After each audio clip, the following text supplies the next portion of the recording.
Welcome back to the Rhode Show. This morning in the Buzz, has the bad economy had an effect on your marriage? Well, according to a Census Bureau, nationally, weddings are at the lowest level in over 100 years. Did you just shake no? Like, no, it hasn't affected my marriage. It hasn't affected my marriage at all. Just 52% of adults 18 and over tied the knot last year, compared to 57% in 2000. Now, many couples are opting to live together rather than get married, but marriage here in Rhode Island has actually increased for females 15 and older. So you got that to look forward to with your daughter, Pat.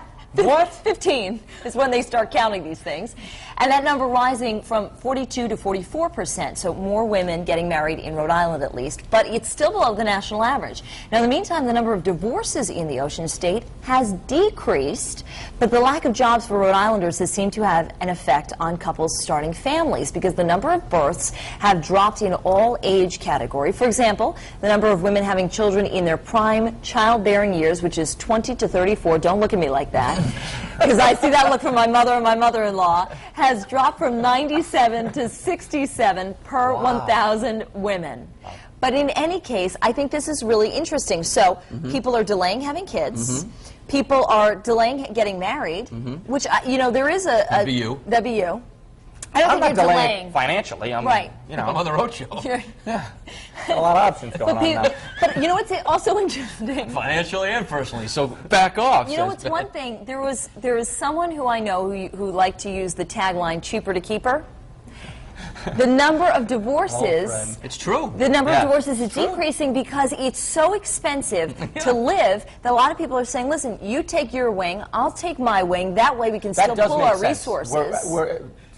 The economy is at that point where that totally makes sense to me, where it's, you know, look, this isn't working, but let's maybe not officially get divorced for a few more years until we can figure out. Well, and I'm just hoping the economy doesn't improve anytime soon, because I'm telling my mother and my mother-in-law, so you don't have to have soon a baby? as the economy improves, that's when we'll start a family. Well, I have one of my best friends is an attorney, and he used to focus on divorce. That was his primary source of income, and it got so bad because things are so good, if that makes sense, with marriages, that he doesn't do that as much anymore. He still does it, but he said that more people are staying together because they simply can't afford to get divorced. Which is, you know, another reason. I mean, that's amazing. Children are very exceptionally expensive. You know, there are statistics that if you look at these statistics about how much it would cost to raise a child to the age of 15, you know, just to the age of 15, it's daunting. I wish I could tell you the rest of what he said about. All right. I find it sad that... But I can't, because I'll get in a lot of trouble. I find it sad, and Lily, you know I'm a romantic. I find it sad that, you know, people aren't getting divorced for financial reasons.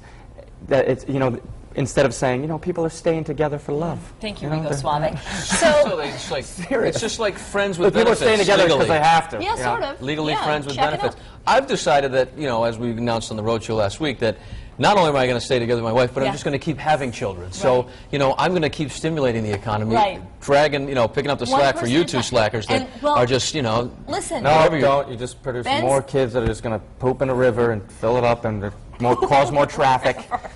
We're overpopulated. Wow. That's what happens. All right, I'm going to throw it over to take your ball back that you got from my kid and enjoy the final 2 months on the show. No, you know, I'm interested in hearing what our viewers are saying about this, because, you know, the economy is affecting a lot more than just your bank account. It's affecting people's lives. I know, and it's kind of sad to see that. I think that Eyewitness News has been excluded by this whole report, though, because I feel like there's such a baby boom at this station lately.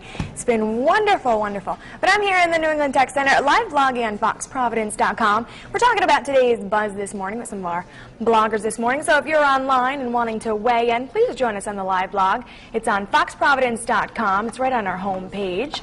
And in case you're just joining us this morning, I've posted today's buzz poll question on FoxProvidence.com. It's right into the live blog. Today we're asking, have you noticed the bad economy affecting marriages in Rhode Island? Your choices are yes, people are delaying marriage. B, yes, people are not having as many kids. C, yes, I've seen people delaying divorce. Or D, no, I haven't seen any effects at all.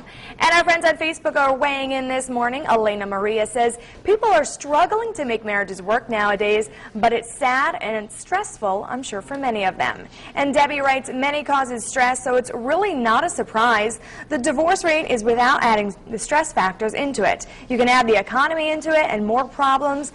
you have to be willing to work on it all, money and the marriage. Very true. You always have to be willing to work on it. But don't go anywhere, because I'll be back at the end of the show with your web poll results. But for now, we'll send it